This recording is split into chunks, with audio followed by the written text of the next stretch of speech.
ইনশাআল্লাহ সবার ঐক্যবদ্ধ প্রচেষ্টায় এবং সকল রাজনৈতিক দলগুলোর আন্তরিকতায় আমরা সেই নির্বাচনের বৈতরণী খুব সহজভাবে পার করতে পারব।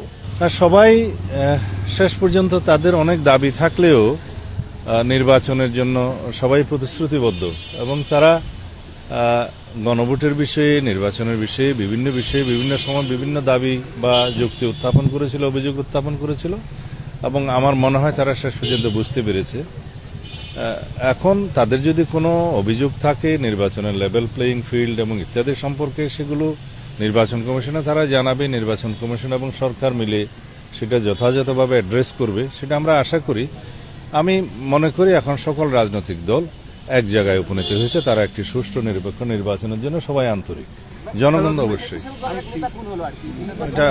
বলেছে। ভাই সালাউদ্দিন ভাই, একটু উত্তরবঙ্গ সফরটা নিয়ে একটু ভারপ্রাপ্ত চেয়ারম্যান যাচ্ছেন, প্রায় 4 দিনের সফর, এবং আমরা দেখেছি যে বিজ্ঞপ্তিতে বলা হয়েছে যে এটা নির্বাচনী আচরণবিধি লঙ্ঘন করবে না। এরপরেও তো উনি এতদিন পরে আসছেন, নেতাকর্মীদের তো একটা ঢল নামবে, সেই ক্ষেত্রে আপনাদের কোনো নির্দেশনা থাকছে কিনা? এবং এটা ভিন্ন দৃষ্টিকোণ থেকে হয়তো অনেকে দেখছে, কিন্তু 2024-এর ছাত্র গণ অভ্যুত্থানের শহীদদের যথাযথভাবে শ্রদ্ধা নিবেদন করা এটা আমাদের দায়িত্ব, জাতীয় দায়িত্ব।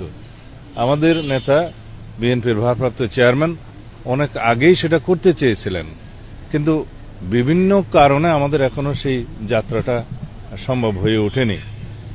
এই শহীদদের প্রতি বিনম্র শ্রদ্ধা নিবেদন করা এবং তাদের কবরে জিয়ারত করা এটা জাতির প্রত্যাশা।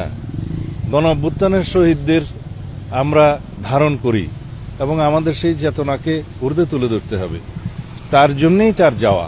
এখানে নির্বাচন আচরণবিধির কোনো বিষয় নেই, এই দৃষ্টিকোণ থেকেই আমরা দেখি এবং সবাইকে অনুরোধ করব যেন 2024-এর ছাত্র গণ অভ্যুত্থানের মর্যাদাকে আমরা প্রশ্নবিদ্ধ না করি। আমরা শহীদদের আত্মত্যাগকে যেন আরো মহিমান্বিত করি। জাতীয় পর্যায়ের আমাদের দেশের সবচাইতে মেজর পলিটিক্যাল পার্টি হিসেবে, তার চূড়ান্ত শীর্ষ নেতৃত্ব হিসেবে জনাব তারেক রহমান যদি শহীদদের, গণ অভ্যুত্থানের শহীদদের কবর জিয়ারত করেন এবং সেখানে পুষ্পমাল্য অর্পণ করেন, শ্রদ্ধা নিবেদন করেন, সেটা এই অভ্যুত্থানকে ধারণ করা হবে, জাতির প্রত্যাশাকে ধারণ করা হবে এবং এটাই জনপ্রত্যাশা, জাতির প্রত্যাশা। এই দৃষ্টিকোণ থেকে যেন আমরা দেখি।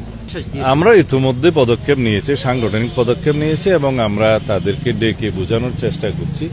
এরকম একটা বৃহৎ রাজনৈতিক দলে অনেক প্রার্থী থাকে, যাদের প্রত্যাশা থাকে, তারা হয়তো তাদের প্রত্যাশা অনুযায়ী তারা পায় নাই, তারা নমিনেশন চেয়েছিল, কিন্তু বৃহত্তর স্বার্থে, আমাদের আসন সমঝোতার স্বার্থে এবং পার্লামেন্টে আমরা মাল্টি পার্টি রিপ্রেজেন্টেশনের জন্য যেটা বলি আর কি, বহু পার্টির যে একটা প্রতিনিধিত্ব থাকবে, সেটার স্বার্থে আমরা অনেককে, আমাদের অনেক যোগ্য প্রার্থীকে আমরা বলতে গেলে বঞ্চিত করেছি। সুতরাং তাদের মনোব্যথা আছে, তাদেরকে আমরা কিছু কিছু ক্ষেত্রে সাংগঠনিক ব্যবস্থা নিয়েছি, আর কিছু কিছু ক্ষেত্রে তাদেরকে আমরা বুঝিয়ে শান্ত করার চেষ্টা করব। আশা করি সেটা মীমাংসা হবে।